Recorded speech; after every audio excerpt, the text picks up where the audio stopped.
ಪ್ರಿಯಾಂಕಾ ಖರ್ಗೆ ಅವರೇ, ಭೀಮ್ ಆರ್ಮಿಯನ್ನ ನೀವು ಮಾಡಿ, ಆದ್ರೆ ಮಾಡುವ ಮೊದಲು ಆ ಮಾಡುವ ಅರ್ಹತೆ ನಿಮಗಾಗಲಿ ನಿಮ್ಮ ಕಾಂಗ್ರೆಸ್ ಪಕ್ಷಕ್ಕಾಗಲಿ ಇದೆಯಾ ಅಂತ ಹೇಳಿ ದಯವಿಟ್ಟು ಆತ್ಮಾವಲೋಕನವನ್ನು ಮಾಡಿ. ಬಾಬಾ ಸಾಹೇಬ್ ಅಂಬೇಡ್ಕರ್ ಅವರು 1947ರಲ್ಲಿ ಸ್ವಾತಂತ್ರ್ಯ ಬಂದಾದ ನಂತರ ಸ್ಥಾಪನೆಯಾದಂಥ ಹಂಗಾಮಿ ಸರ್ಕಾರದಲ್ಲಿ ಕಾನೂನು ಸಚಿವರಾಗಿದ್ದರು. Hindu code bill for women ಅಂತ ಹೇಳ್ಬಿಟ್ಟು ಮಹಿಳೆಯರಿಗೆ ಆಸ್ತಿ ಹಕ್ಕು ಸೇರಿದಂತೆ ಬಹಳಷ್ಟು ಅಧಿಕಾರಗಳನ್ನ ಕೊಡ್ಲಿಕ್ಕೆ ಆ ಬಿಲ್ ಅನ್ನು ತರಬೇಕಾದ್ರೆ ಅದನ್ನ ಅಪೋಸ್ ಮಾಡಿ ಅದು ಕಾನ್ಸ್ಟಿಟ್ಯೂಯೆಂಟ್ ಅಸೆಂಬ್ಲಿನಲ್ಲಿ ಬಿದ್ದೋಂಗ್ ಮಾಡಿ ಅಂಬೇಡ್ಕರ್ ಅವರು ಮನನೊಂದು ಸಂಪುಟಕ್ಕೆ ರಾಜೀನಾಮೆ ಕೊಟ್ಟು ಹೊರಗಡೆ ಬರಲಿಕ್ಕೆ ಕಾರಣೀಭೂತರು ಯಾರು ಹೇಳಿ?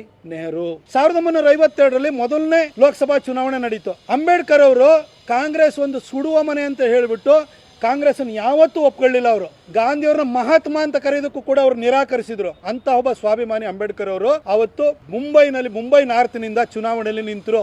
ಅಂಬೇಡ್ಕರ್ ಅವರು ಪಾರ್ಲಿಮೆಂಟಿಗೆ ಬಂತು ಅಂದ್ರೆ ನೆಹರು ಬಂಡವಾಳ ಬಯಲಾಗುತ್ತೆ ಅಂತ ನೆಹರು ಚೆನ್ನಾಗಿ ಗೊತ್ತಿತ್ತು. ಹಾಗಾಗಿ ಅಂಬೇಡ್ಕರ್ ಅವರಂತ ಮೇಧಾವಿ ನೆಹರು ಅವ್ರನ್ನ ಹೆಜ್ಜೆ ಹೆಜ್ಜೆಗೂ ಪ್ರಶ್ನಿಸುವಂತಹ ಒಬ್ಬ ಧೀಮಂತ ನಾಯಕ ಪಾರ್ಲಿಮೆಂಟಿಗೆ ಕಾಲಿಡಬಾರದು ಅಂತ ಹೇಳಿ ಅಂಬೇಡ್ಕರ್ ಅವರ ಪರ್ಸನಲ್ ಸೆಕ್ರೆಟರಿ ಆಗಿದ್ದಂತಹ ನಾರಾಯಣ ಕಜ್ರೋಲ್ಕರ್ ಅವರಿಗೆ ಕಾಂಗ್ರೆಸ್ಸಿನ ಟಿಕೆಟ್ ಕೊಟ್ಟುಬಿಟ್ಟು ಚುನಾವಣೆಗೆ ನಿಲ್ಲಿಸಿ 2 ಸಾರಿ ಮುಂಬೈ ನಾರ್ತ್ಗೆ ಕ್ಯಾಂಪೇನಿಗೆ ಬಂದು ಕಮ್ಯುನಿಸ್ಟ್ ಪಾರ್ಟಿ ಅವ್ರನ್ನು ಕೂಡ ಸಹಕಾರವನ್ನು ಪಡೆದು ಅಂಬೇಡ್ಕರ್ ಅವ್ರನ್ನ 15,000 ಮಾರ್ಜಿನಲ್ ಸೋಲಿಸಿದ್ಯಾರು?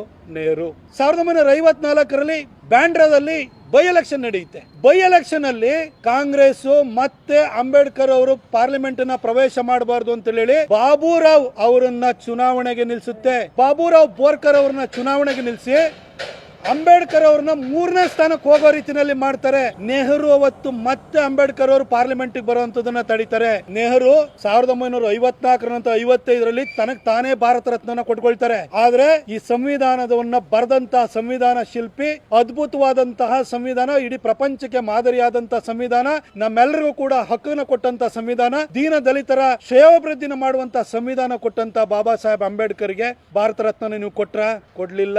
ನೆಹರು ತನಗೆ ತಾನೇ ಕೊಟ್ಕೊಂಡು 55ರಲ್ಲಿ 71ರಲ್ಲಿ ಇಂದಿರಾ ಗಾಂಧಿ ಬಂದ್ರು, ತನಗ್ ತಾನೇ ಭಾರತ ರತ್ನ ಕೊಟ್ಕೊಂಡ್ರು. ಆದ್ರೆ ಅಂಬೇಡ್ಕರ್ ಅವ್ರಿಗೆ ಕೊಡ್ಲಿಲ್ಲ. ಆದ್ರೆ ಅಂಬೇಡ್ಕರ್ ಅವ್ರನ್ನ ಮೊದಲನೇ ಚುನಾವಣೆಯಲ್ಲಿ ಸೋಲಿಸಿದಂತಹ ನಾರಾಯಣ ಕಜ್ರೋಲ್ಕರ್ಗೆ ಪದ್ಮ ವಿಭೂಷಣ ಕೊಡ್ತೀರಿ. ಪ್ರಿಯಾಂಕಾ ಖರ್ಗೆ ಅವರೇ, ಅಷ್ಟ್ ಮಾತ್ರ ಅಲ್ಲ, ಅಂಬೇಡ್ಕರ್ ಅವರು 1956ರಲ್ಲಿ ತೀರ್ಕೊಂಡಾಗ ಅಂಬೇಡ್ಕರ್ ಅವರು ಗಾಂಧಿಗಿಂತ ಸಮನಾಗಿರ್ಲಿಲ್ವಾ? ಗಾಂಧಿ ಅಷ್ಟೇ ಸಮರ್ಥರಿರ್ಲಿಲ್ವಾ?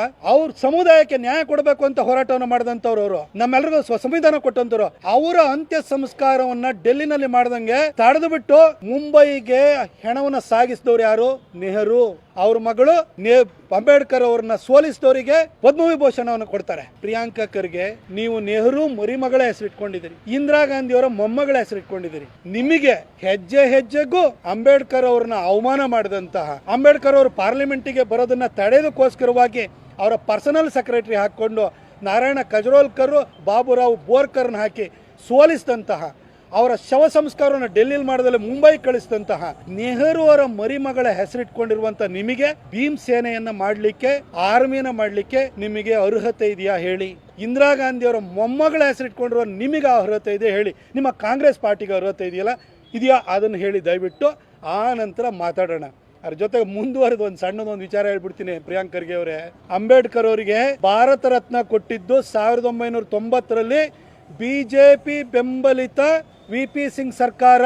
ಅವತ್ತು ಅವರಿಗೆ ಭಾರತ ರತ್ನವನ್ನು ಕೊಡಬೇಕಾದ್ರೆ ಅದಕ್ಕೆ ಸಹಕಾರ ಕೊಟ್ಟಿದ್ದು, ಅವರ ಪಕ್ಷಕ್ಕೆ ಬೆಂಬಲ ಕೊಟ್ಟು ಸರ್ಕಾರವನ್ನು ನಡೆಸಲಿಕ್ಕೆ ಕಾರಣೀಭೂತರಾಗಿದ್ದು ಅಟಲ್ ಬಿಹಾರಿ ವಾಜಪೇಯಿ ಮತ್ತು ಲಾಲ್ ಕೃಷ್ಣ ಅಡ್ವಾಣಿ ಅನ್ನುವ ಇಬ್ರು RSS ನ ಸ್ವಯಂ ಸೇವಕರು. ಅದೇ ವರ್ಷ ಪಾರ್ಲಿಮೆಂಟ್ ಸೆಂಟ್ರಲ್ ಹಾಲ್ ಅಲ್ಲಿ ಅಂಬೇಡ್ಕರ್ ಅವರ ಭಾವಚಿತ್ರವನ್ನು ಅನಾವರಣ ಮಾಡಿದ್ದು ವಿ.ಪಿ. ಸಿಂಗ್ ಸರ್ಕಾರ. ಮತ್ತೆ ಅದಕ್ಕೆ ಕಾರಣೀಭೂತರಾದವರು, ಅದಕ್ಕೆ ಧ್ವನಿಗೂಡಿಸಿದವರು ಅಡ್ವಾಣಿ ಮತ್ತು ವಾಜಪೇಯಿ ಅನ್ನುವ RSS ನ ಸ್ವಯಂ ಸೇವಕರು. ಅಂಬೇಡ್ಕರ್ ಅವ್ರು ಉಳ್ಕೊಂಡಿದ್ದಂತಹ ಕಿಂಗ್ ಹೆನ್ರಿ ರಸ್ತೆ ಲಂಡನ್ ನಲ್ಲಿರುವಂತದ್ದನ್ನ ಜಾಗವನ್ನ 32 ಕೋಟಿಗೆ ಆಕ್ಷನ್ ಅಲ್ಲಿ ತಗೊಳ್ಳೋದಕ್ಕೆ ದೇವೇಂದ್ರ ಫಡ್ನವೀಸ್ ಸರ್ಕಾರ 2014ರಲ್ಲಿ ಬರಬೇಕಾಯ್ತು. ಆ ದೇವೇಂದ್ರ ಫಡ್ನವೀಸ್ ನಾಗ್ಪುರದ RSS ಶಾಖೆಯ ಒಬ್ಬ ಸ್ವಯಂ ಸೇವಕ. ಇವತ್ತು ಅಂಬೇಡ್ಕರ್ ಅವರು ಶಿಕ್ಷಣ ಪಡೆದಂತಹ ಕಿಂಗ್ ಹೆನ್ರಿ ರಸ್ತೆ, ಅವರು ಡೆಲ್ಲಿನಲ್ಲಿ ಉಳ್ಕೊಂಡಿದ್ದಂತಹ ಜಾಗ, ಅವರು ತೀರ್ಕೊಂಡಿದ್ದ ಜಾಗ, ಅವರು ಹುಟ್ಟಿದಂತಹ ಮಾವು, ಅವರು ಬೌದ್ಧ ಧರ್ಮವನ್ನು ಸ್ವೀಕರಿಸಿದಂತಹ ನಾಗಪುರ, ಹಾಗೂ ಅವರನ್ನು ಅಂತ್ಯ ಸಂಸ್ಕಾರ ಮಾಡಿದಂತಹ ಮುಂಬೈ, ಈ ಲಿಸ್ಟು ಕೂಡ ಎಷ್ಟು ಕಡೆನೂ ಕೂಡ ಅವುಗಳನ್ನ 5 ಜಾಗಗಳನ್ನ ಪಂಚತೀರ್ಥಗಳಾಗಿ ಘೋಷಣೆ ಮಾಡಿದ್ದು ಈಗಿನ ಪ್ರಧಾನಿಯಾಗಿರುವಂತಹ ನರೇಂದ್ರ ಮೋದಿ ಎಂಬ RSS ನ ಸ್ವಯಂ ಸೇವಕ. ಅವ್ರನ್ನ ಬ್ಯಾನ್ ಮಾಡ್ತೀವಿ ಅಂತ ಹೇಳ್ತೀರ ಅಂತ ಹೊರಟಿದ್ದೀರಿ. ಪ್ರಿಯಾಂಕ್ ಅವ್ರಿಗೆ ಇತಿಹಾಸದ ಬಗ್ಗೆ ಜ್ಞಾನ ಇಲ್ಲ. ನಿಮ್ಮ ಅಪ್ಪನ ಕುಟುಂಬವನ್ನು ಸುಟ್ಟಾಕಿದವ್ರ ಬಗ್ಗೆ ಸಾಫ್ಟ್ ಕಾರ್ನರ್ ಇಟ್ಕೊಂಡು ದೇಶ ಕಟ್ಟೋರ ಬಗ್ಗೆ, ಅಂಬೇಡ್ಕರ್ ಅವರಿಗೆ ಅತಿ ಹೆಚ್ಚು ಗೌರವ ಕೊಟ್ಟವ್ರ ಬಗ್ಗೆ ಈ ಥರ ದ್ವೇಷ ಇಟ್ಕೊಂಡಿದ್ದೀರಿ. ನೀವಂತೂ ಓದಲಿಲ್ಲ, ಆದರೆ ಸಮಾಜದಲ್ಲಿ ಓದ್ದವರು, ತಿಳಿದವರು, ಜ್ಞಾನಿಗಳು, ಪ್ರಜ್ಞಾವಂತರು ಭಾಳ ಜನ ಇದ್ದಾರೆ. ಅವರೆಲ್ಲ ನೋಡ್ತಾ ಇದ್ದಾರೆ, ನಿಮಗೆ ಪಾಠ ಕಲಿಸ್ತಾರೆ.